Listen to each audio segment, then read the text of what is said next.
الحمد لله الحمد لوليه والصلاة على نبيه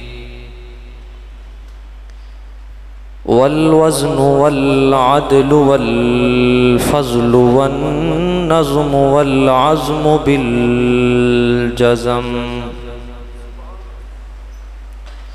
بوحدته بكبريائه بسلطان وبإعلان وبإتقان وبإيمان وبإعلان وبإتقان وبإيمان وبيان في فرقان وحده لا شريك له وحده بوحدة موحدا بوحدة موحدا بوحدة وحيدا وأحدا بلا مدد وجدد ونصب ووصف في الكمال لا شريك له ولا نظير له ولا مثل له ولا مثال له ولا وزير له ولا مقارن له ولا مقازم له ولا مداني له ولا مناظر له ونشهد أن لا إله إلا الله وحده لا شريك له أما بعد فأعوذ بالله من الشيطان الرجيم بسم الله الرحمن الرحيم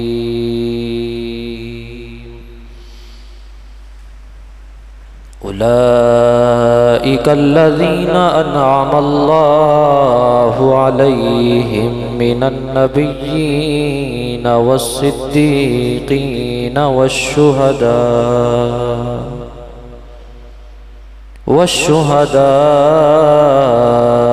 والصالحين وحسن أولئك رفيقا آمنت بالله صدق الله مولانا العظيم وبلغنا رسوله النبي الكريم إن الله وملائكته يصلون على النبي يا أيها الذين آمنوا صلوا عليه وسلموا تسليما الصلاة والسلام عليك يا رسول الله وعلى آلك وأصحابك يا حبيب الله الصلاة والسلام عليك يا سيدي يا نبي الله وعلى آلك وأصحابك يا سيدي يا نور الله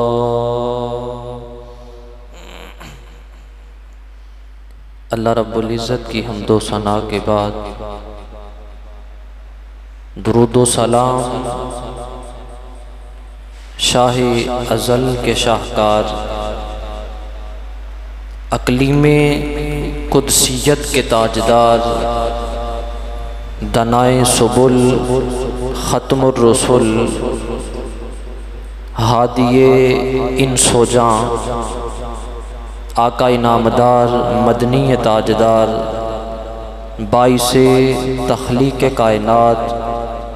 احمد مجتبی جناب محمد مصطفیٰ صلی اللہ علیہ وآلہ وبارک وسلم آپ کی ارمغان نیاز میں ہدیہ درود و سلام پیش کرنے کے بعد عزیز القدر واجب الاحترام معزز و محترم سامعین و حاضرین، اللہ رب العزت کا بے پایا فضل اور کرم ہے کہ اس رب نے اپنی بارگاہ میں حاضری کی توفیق عطا فرمائی ہے۔ آج کا جمعۃ المبارک بالتخصیص کلندر لاہوری حضرت داتا علی حجویری رحمۃ اللہ تعالی علیہ آپ کی بایاد میں منعقد ہے۔ حضرت داتا علی حجویری رحمۃ اللہ تعالی علیہ تقریباً 1000 سال قبل اس دنیا پہ جلوہ فروز ہوئے۔ بعض لوگ ایسے ہوتے ہیں جن کا نام فقط زندہ رہنے تک ان کا ذکر کیا جاتا ہے، جو اس دنیا سے چلے گئے ان کا نام بھی مٹ گیا، ختم ہو گیا۔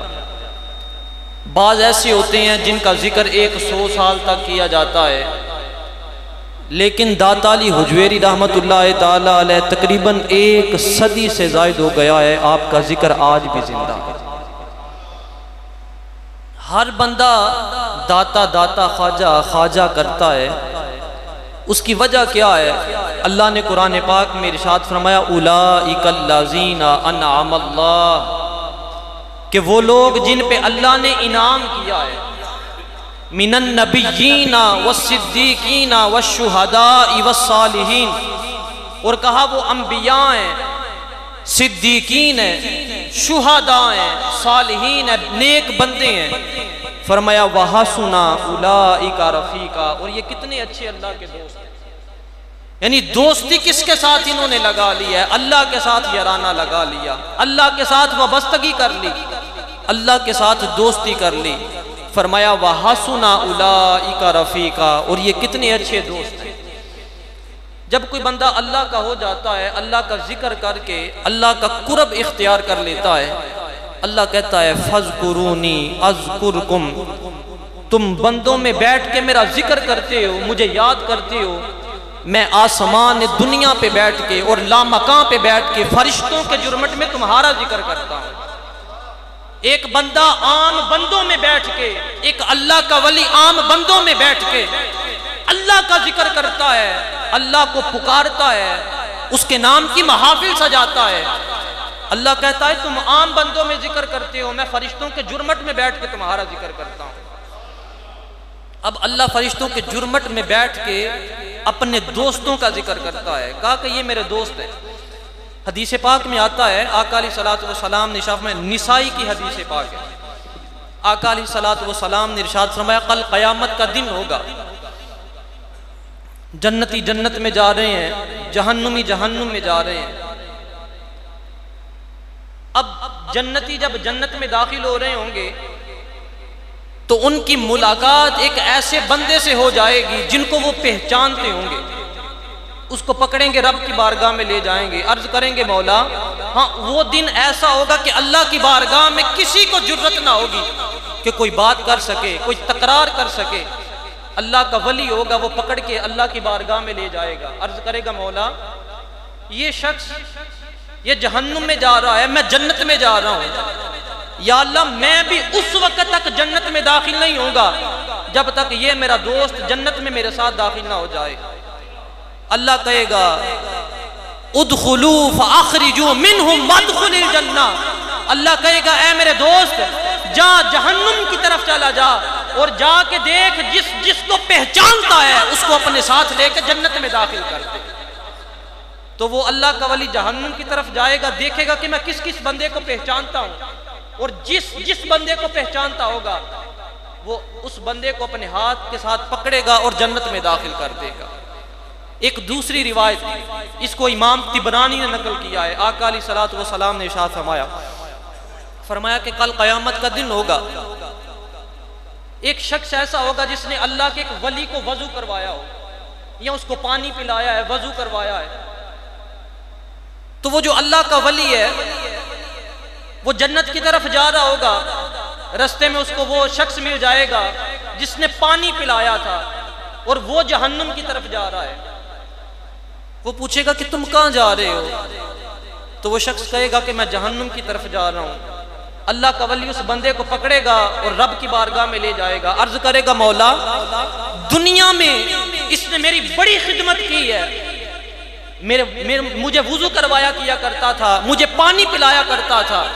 بڑی خدمت کی ہے اس نے میری، یا اللہ جب تک یہ جنت میں میرے ساتھ نہ جائے گا میں بھی جنت میں داخل نہیں ہوں گا۔ اللہ کہے گا اے میرے دوست اس بندے کو پکڑ لے اور اپنے ساتھ جنت میں لے جا۔ اب دیکھیے اولیاء کی خدمت کرنا، اولیاء کی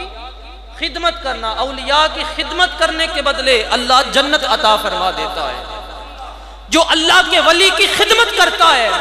اللہ کے ولی کی خدمت کرنے کے بدلے اللہ اس بندے کو جنت عطا فرما دیتا ہے۔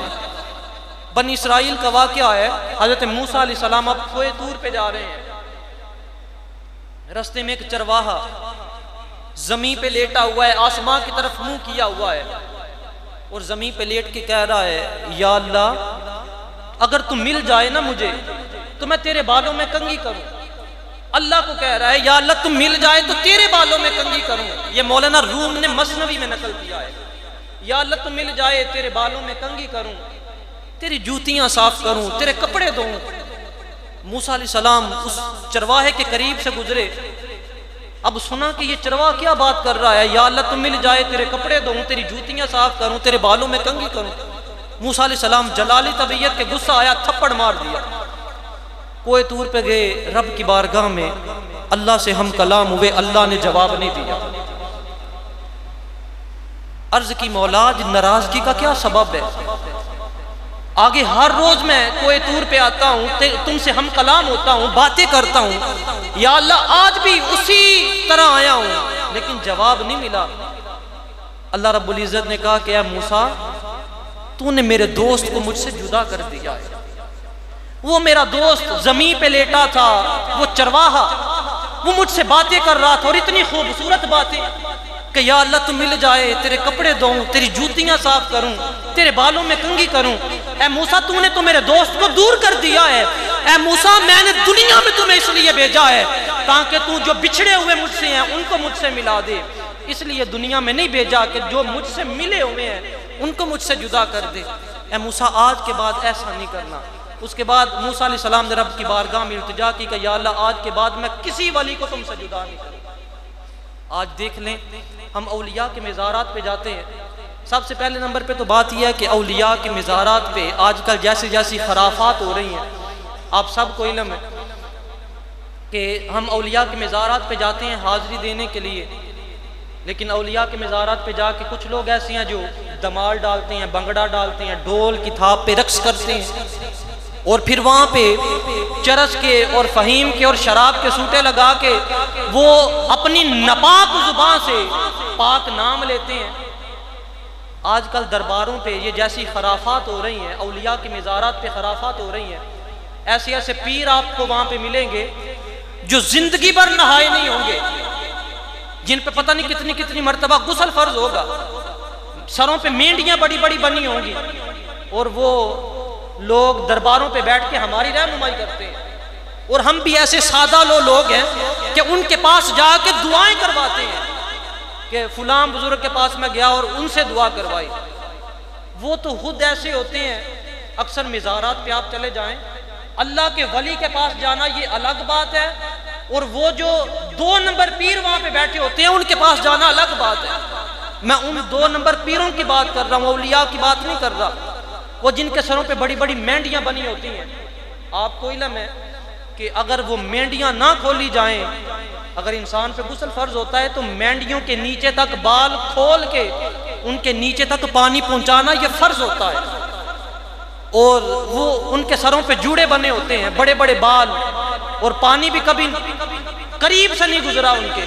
اور وہ اللہ کے ولی اور دوست بن کے بیٹھے ہوتے ہیں اور ہم لوگوں کو گمراہ کر رہے ہوتے ہیں۔ خدا را ان جاہل پیروں سے بچیں۔ اور پھر جب ہم مزارات پہ جاتے ہیں، جا کے وہاں پہ سجدے کرتے ہیں اور بقدر رکوع جھکتے ہیں، بقدر رکوع بھی مزار پہ جا کے جھکنا یہ حرام ہے۔ ہم مزارات پہ جاتے ہیں، جا کے پیشانی لگاتے ہیں، سجدہ کرتے ہیں، تعظیماً جھکنا، یہ آقا علیہ الصلوۃ والسلام کے مزار اقدس پہ بھی جا کے جھکنا یہ بھی حرام ہے۔ اللہ کے سوا کسی کو سجدہ جائز نہیں ہے۔ ہم لوگ کیا کرتے ہیں، مزارات پہ جاتے ہیں، جا کے سجدے کرتے ہیں، وہاں پہ اللہ کے ولی کے پاس جائیں، دعا ضرور کریں لیکن ان کے وسیلہ سے دعا کریں۔ آج ہم بزرگوں کے پاس جاتے ہیں، اللہ کے ولی کے پاس، آج جہاں منڈا لینے تھے بزرگوں تو آٹے کو ہی لے کے جانے، اللہ کے ولی نہیں دیتے۔ اللہ کے ولی دیتے ہیں تو اللہ سے ہی دیتے ہیں، وسیلہ ان کا ڈالا جاتا ہے۔ فرمایا یا ایھا الذین آمنوا اتقوا اللہ وابتغوا الیہ الوسیلہ، یہ قرآن ہے کہ اے ایمان والو اللہ سے ڈرتے رہو اور وسیلہ تلاش کرو۔ ہم اولیاء کے پاس جاتے ہیں، اولیاء کے وسیلہ سے دعا کرتے ہیں تو اللہ تعالی ہماری دعا قبول کرتا ہے۔ ایک اور حدیث پاک میں آقا علیہ الصلوۃ والسلام نے ارشاد فرمایا کن فی الدنیا کأنک غریب او عابر السبیل او کما قال رسول اللہ صلی اللہ علیہ وآلہ وسلم، کہا کہ اے انسان دنیا میں اس طرح رہ جس طرح کوئی فقیر رہتا ہے۔ صبح ہوئی ہے، حضرت عبداللہ بن عمر رضی اللہ تعالیٰ عنہ آپ فرماتے ہیں کہ انسان اگر تو صبح کرے تو تمہیں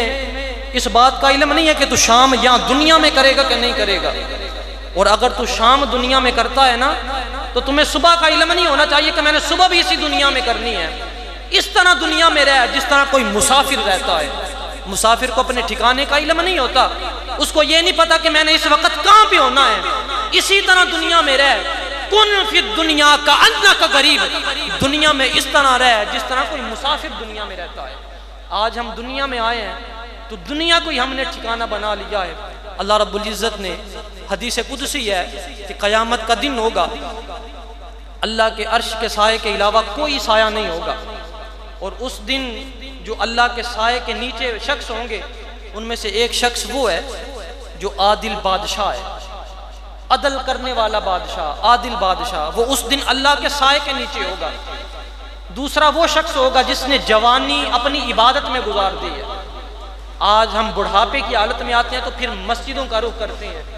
تو حدیث کا لفظ ہے کہ وہ جوان جس نے اپنی جوانی کو اللہ کی بارگاہ میں صرف کر دیا، گزار دیا، کہا کل قیامت کا دن ہوگا، اللہ کے عرش کے علاوہ کوئی سایہ نہیں ہوگا، اللہ اس بندے کو اپنے سائے کے نیچے جگہ عطا فرمائے گا۔ تیسرا وہ شخص کہا کہ جس کا دل مسجد میں لگ جائے، ایک نماز پڑھی ہے، ظہر کی نماز پڑھی ہے تو آپ اس کے ذہن میں خیال ہے کہ عصر کی نماز بھی پڑھنی ہے، عصر کی نماز پڑھی ہے تو آپ اس کے ذہن میں یاد مغرب کی نماز بھی پڑھنی ہے، مغرب کی نماز پڑھی ہے تو پھر ذہن میں خیال ہے یاد عشاء کی نماز بھی پڑھنی ہے۔ جس کا دل مسجد میں لگ جائے، کہا کہ وہ بھی اس دن اللہ کے عرش کے سائے کے نیچے ہوگا جس میں کوئی سایہ نہیں ہوگا۔ اور چوتھا شخص فرمایا وہ جو دو بندے ملے اللہ کی رضا کے لیے ملے، اگر جدا بھی ہو تو اللہ کی رضا کے لیے جدا ہو، فرمایا کہ اللہ ان بندوں کو بھی کل اپنے سائے کے نیچے جگہ عطا فرمائے۔ اور پانچواں وہ شخص جس کو کوئی عورت برائی کی دعوت دے اور وہ یہ کہہ کے الگ ہو جائے کہ میں اللہ سے ڈرتا ہوں، اور اللہ کا وعدہ ہے نا کہ جو اللہ سے ڈرتا ہے، اللہ کے خوف سے، اللہ کہتا ہے وَلِمَنْ خَافَ مَقَامَ رَبِّهِ جَنَّتَانِ، کہ جو شخص مجھ سے ڈر جاتا ہے میں رب اس کو دو جنتیں عطا کرتا ہوں۔ کہا کہ اس کو عرش کا سایہ بھی نصیب ہوگا اور اللہ دو جنتیں بھی عطا کرے گا۔ چھٹا شخص کہا وہ ہے جو اپنے دائیں ہاتھ سے صدقہ کرتا ہے اور دائیں ہاتھ سے صدقہ کرنے کے بعد بھول جاتا ہے، بائیں کو خبر بھی نہیں ہوتی۔ کہا کہ کل قیامت کا دن ہوگا، اللہ اس بندے کو بھی عرش کا سایہ نصیب کرے گا۔ اور آخری وہ ساتواں شخص کہا کہ وہ شخص ہے جس کی آنکھ سے اللہ کے خوف سے ایک آنسو کا قطرہ گر جائے، اللہ کل قیامت کے دن اس بندے کو بھی عرش کا سایہ نصیب کرے گا۔ اور ایک حدیث پاک میں آخری حدیث پاک اللہ رب العزت، یہ بھی حدیث قدسی ہے، آقا علیہ الصلوۃ والسلام نے ارشاد فرمایا کہ جس بندے کی آنکھ سے ایک مکھی کے پر کے برابر اللہ کے خوف سے ایک قطرہ گر جائے، اللہ بندے کو جنت میں آدم اللہ رب العزت کے حضور دعا ہے کہ اللہ تعالیٰ ہمیں اولیاء سے، صالحین سے، علماء سے محبت کرنے کی توفیق عطا فرمائے. آمین. وما علیہ